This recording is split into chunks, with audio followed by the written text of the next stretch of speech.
Enkya ya leero omubiri gwe yali ssaabawandiisi wa UNEB okumala emyaka 21 Matthew Barry Bulyake Bukenya guleteddwa ku Lutikko e Lubaga okusabira omwoyo gwe.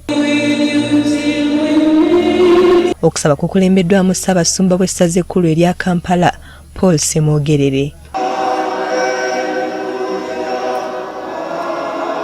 Abantu ab'enjawulo boogedde ku bulamu bw'omugenzi ko n'obuweereza bwe. Obwakabaka bwa Buganda bukiikiriddwa minisita w'ebyenjigiriza Court Leader Kikomeko Nakate.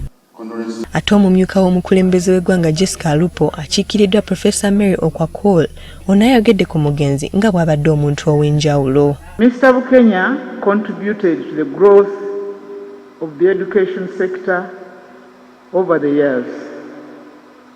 Through his consistency, integrity and dedication, our education sector registered tremendous progress in the effective administration of examinations.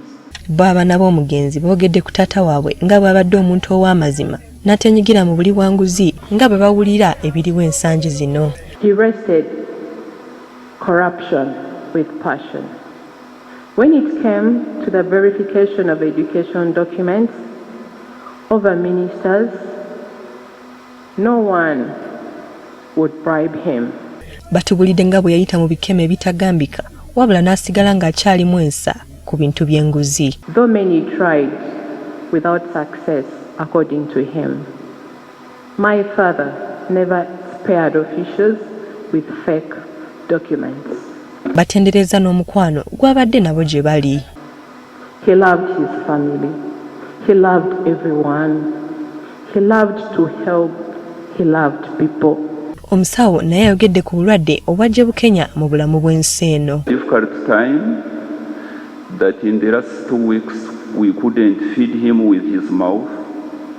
He couldn't also encourage us and smile to us because he had a very welcoming, infectious smile. We realized that he was getting more sick.